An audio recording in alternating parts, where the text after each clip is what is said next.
Well.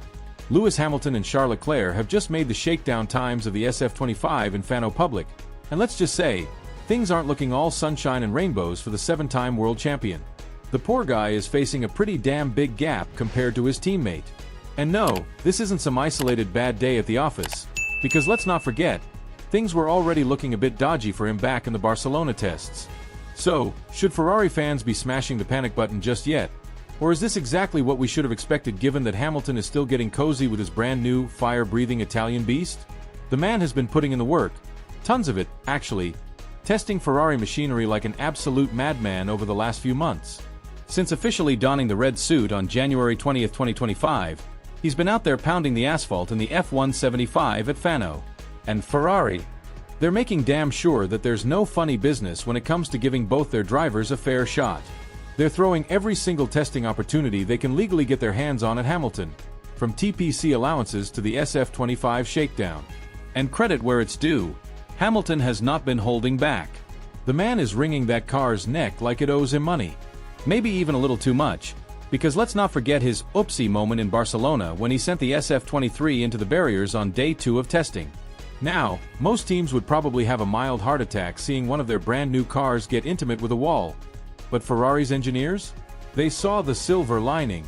To them, it meant Hamilton was doing exactly what he should be, pushing the absolute limit of the car to figure out where the damn thing breaks.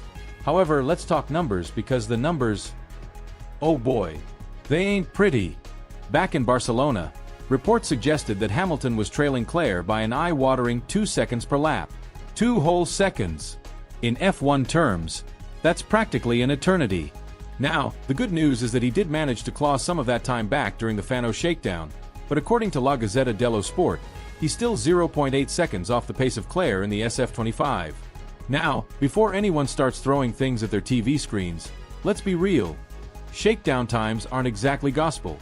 It's not like Ferrari told them, "Alright folks, go out there and wring every last bit of performance out of the car like your life depends on it." They were most likely just gathering data, running through systems checks, and making sure nothing exploded. That being said, 0.8 seconds? That's still a hell of a gap for a guy with 7 goddamn world titles to his name. And while it might not be full-blown crisis mode just yet, it's definitely raising a few eyebrows. Because let's be honest, if Hamilton can't close that gap soon, the F1 world is going to have a field day tearing him apart. So, what's the verdict? Growing pains, or the first signs that Ferrari's golden gamble might not be paying off? Buckle up, because this is going to be one hell of a season.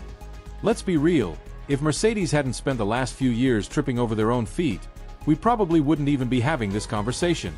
But here we are, because Ferrari has managed to squeeze an extra half a second of pure performance out of their 2025 machine compared to last year. And when you look at the gaps Hamilton is facing, it's clear that there's still a mountain of work to do before the lights go out in Australia. Even Hamilton himself isn't sugarcoating it. The 7-time world champ has admitted that he's not where he wants to be and still has a long road ahead. As he put it himself, "I'm not at the level I want yet. I know everything's different, and I have a lot of work to do." And let's be honest, nobody doubts that Hamilton is going to throw himself into that challenge like an absolute lunatic. But here's the catch. Time isn't exactly his best friend right now. The man is knocking on the door of 40, and standing next to him in the garage is a hungry, young, ridiculously fast teammate who just so happens to be one of the best qualifiers on the grid. And in a sport where youth and speed are practically currency, Hamilton might find himself short on one of the most valuable assets in Formula One time. The truth is, F1 teams aren't exactly in the business of waiting around. They're always thinking ahead, always looking for that next generational talent. We've already seen the big teams lock in their future driver pairings, ensuring they have fresh blood ready to go.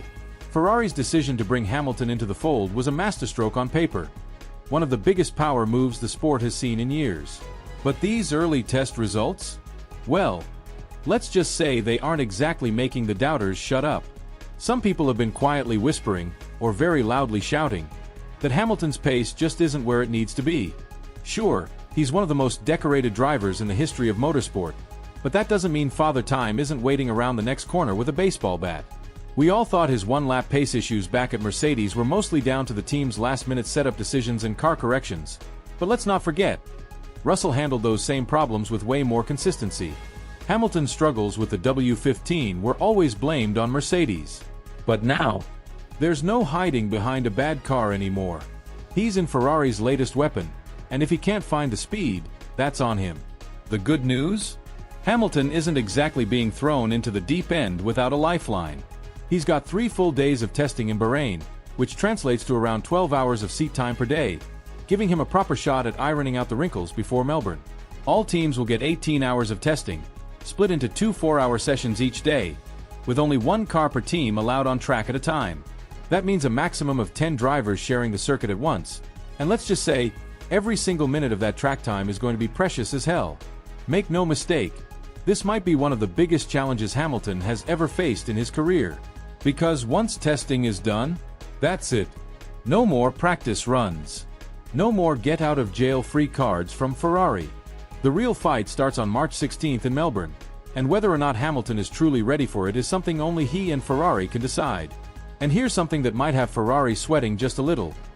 This is the first time both of their drivers are stepping into a brand new Ferrari. Charlotte Clair? She's been around the block with Ferrari's previous cars. She knows the quirks, she knows the way the team works, and that might just give her an edge in integrating herself into the SF25 faster than Hamilton. But here's the twist.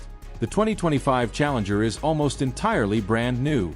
We're talking about a 99% overhaul, making it practically a different species of car. So while Hamilton's current 0.8-second deficit might be acceptable in testing, you can bet your ass that if it turns into a trend in actual races, Ferrari won't be laughing. Because at the end of the day, Hamilton isn't here just to fill a seat, he's here to bring Ferrari back to the top. His mission is crystal clear. Help the team fight for the championship and make damn sure that they're in the mix for the Constructors' title. Ferrari's expectations? Simple as hell. Either he or Clair needs to bring home at least one of the big trophies this season. Whether that means the Drivers' Championship or the Constructors' title, one of those pieces of silverware better end up in Ferrari's hands. So, Hamilton, buddy. No pressure, huh? At Ferrari, Hamilton has made it crystal clear. His relationship with the team is solid, and he holds his new teammate in high regard. He's been singing Clair's praises, calling him a formidable driver and reminding everyone that this isn't exactly a new opinion. I said it way back in Bahrain, years ago. He's got a hell of a future ahead of him, Hamilton pointed out. And honestly, he's not wrong. Clair is only 27 years old, but according to Lewis, the guy has the maturity of a seasoned veteran. Probably even more than Hamilton had when he was that age. The plan? Work together, push the team forward, and make damn sure Ferrari is heading in the right direction. But let's cut the PR talk and get to the real juice, titles. Because at the end of the day, that's what Hamilton came to Ferrari for. If he somehow pulls off another championship, does that mean he's ready to call it quits? Hell no. And here's where things get interesting. For Lewis, this isn't just about title number 8. This isn't about breaking records for the sake of it. This is about winning his first championship with Ferrari, about writing his name into the history books as the man who finally brought the Scuderia back to the top. Now, let's not pretend this is going to be a walk in the park. If there's a massive gap between him and Clair, we're talking more than 2 or 3 tenths per lap, then Ferrari might have a serious problem on their hands. Look at what happened in 2024, when the margins were razor thin and multiple teams were scrapping for race wins. A couple of tenths? That could be the difference between P1 and P6. And trust me, you don't want to be starting that far back in this era of Formula One. Overtaking? Sure, on paper, the rules make it look easier. But in reality, it's a goddamn nightmare. Getting the car into the perfect performance window is an art form. And tire management is a whole different beast. If you're not careful, your team's strategy can go up in flames faster than a Ferrari engine in the early 2000s. The general feeling in the paddock? Ferrari has the tools to fight at the front. They could genuinely be title contenders in both championships. But if Hamilton is still half a second off Clair's pace come race day, then Ferrari's Constructors' Championship dreams are toast. For context, Lawson was given a very clear benchmark. Stay within 3 tenths of a second of Max if he wants a shot at keeping his seat. So if Hamilton's lagging even more than that, well, let's just say, Ferrari might start having some uncomfortable conversations behind closed doors. And here's the real kicker. Team orders. You better believe that if Hamilton is struggling while Clair is flying, the Scuderia won't hesitate to prioritize their golden boy in the Drivers' Championship. And we're not talking about a mid-season decision. This could happen as early as race 3 or 4. At the same time, let's not forget, Ferrari isn't just chasing individual glory. They want the big one, the Constructors' title. They've poured a ridiculous amount of resources into this car, and they aren't here to play nice. Both trophies or nothing. And if Hamilton's pace becomes a liability, fixing that will become Ferrari's #1 priority. As Clair himself put it, anything less than at least one championship in 2025 will be considered a failure. No sugarcoating, no excuses. And guess what? That puts a massive target on Hamilton's back. We've already seen what happens when one driver isn't pulling their weight in the Constructors' fight. Verstappen may have defended his driver's title, but Perez's underwhelming performances cost Red Bull dearly. They dropped to third in the Constructors' standings. That made Verstappen the third driver in history to win a championship without securing the team title, joining the ranks of Keke Rosberg and Nelson Piquet. And let's be honest, Ferrari sure as hell doesn't want to be in that situation. So, what's the real objective for Ferrari? Domination. They don't just want to win, they want to crush the opposition. Clair has made it abundantly clear, they'll find out on track if the SF25 is the best car on the grid, but in his eyes, it's a clear step up from 2024. The Constructors' Championship is the logical target, he admitted. Last year, we finished a close second to McLaren. But my dream has always been to win the title, and I hope 2025 is the year. As for Hamilton, Clair isn't worried yet. He's eager to analyze Lewis's approach, to learn from his experience, and to see if they can push Ferrari back to the top together. And as for testing, so far so good. No unexpected disasters, no major red flags, and no horrible surprises. The car feels solid, the numbers are lining up, and the vibes are positive. But here's the deal, if Ferrari doesn't win at least one of the 2 championships, Clair will be seriously pissed.